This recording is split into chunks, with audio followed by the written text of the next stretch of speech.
ஹாய்ங்க, வணக்கம். இன்றைக்கி பார்த்தீங்கன்னா சனீஸ்வரர் கோவில் தான் பார்க்க போகிறோம். இது முரட்டாண்டின்ற ஊரில் இருக்குது, பாண்டிச்சேரி பக்கத்தில். இந்த சனீஸ்வரர் கோவில் உள்ளே போனதுமே லலிதாம்பிகை என்ட்ரன்ஸ்லேயே இருப்பாங்க. இந்த கோவில் சுற்றி நிறைய சிற்பங்கள் தாங்க அமைஞ்சிருக்கும்.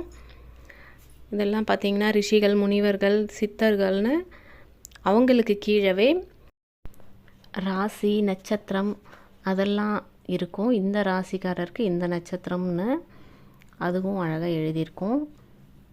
இந்த கோவிலில் பிரம்மாண்டமான விநாயகர் சிலை இருக்குது. முருகர், வள்ளி தேவயானையோட முருகர் இருக்கார்.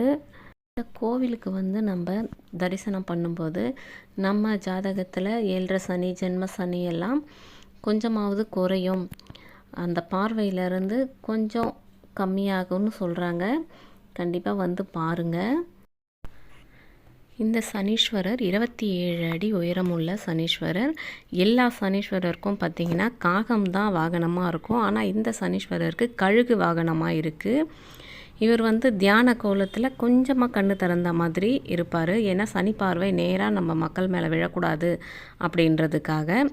இந்த சிலைக்கு நேராக 54 அடி உயரமுள்ள கிரகசாந்தி கணபதி வச்சுருக்காங்க. சனி பார்வை கணபதியை நோக்கி இருக்கும். இந்த சனீஸ்வரருக்கு எதிரில் தான் தீபம்லாம் போடுவோம். சனீஸ்வரருக்கு பொதுவாக எல் தீபம், நல்லெண்ணெய் தீபம் தான் ஏற்றணும்.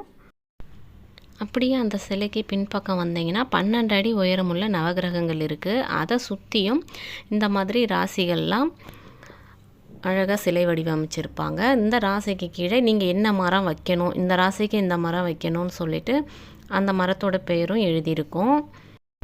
இந்த கோவிலில் என்னன்னு பார்த்தீங்கன்னா நம்ம கையாலே சனீஸ்வரருக்கு அபிஷேகம் பண்ணலாம். 12 அடி உயரமுள்ள சிலைக்கு கீழே ஒரு சின்ன சிலை இருக்குது, சனீஸ்வரர் சிலை. அதுக்கு நம்ம கையாலே நல்லெண்ணெய் ஊற்றி அபிஷேகம் செய்யலாம். அந்த மாதிரி இங்கே வச்சுருக்காங்க. இதுதான் இந்த 12 அடி உயரமுள்ள சிலைகள். ஒன்றும் பாருங்கள், தனித்தனியாக அழகாக வச்சுருக்காங்க.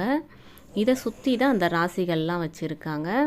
இன்னும் நிறைய இருக்குது, சுற்றி சுற்றி பார்க்குற மாதிரி சிற்பங்கள் இந்த கோவிலில். இந்த மாதிரி நம்ம கையாலே அபிஷேகம் செய்யலாம். வாய்ப்பு கிடைக்கிறவங்க ஒரு முறையாவது இந்த கோவிலுக்கு போயிட்டு வாங்க. தேங்க்யூ.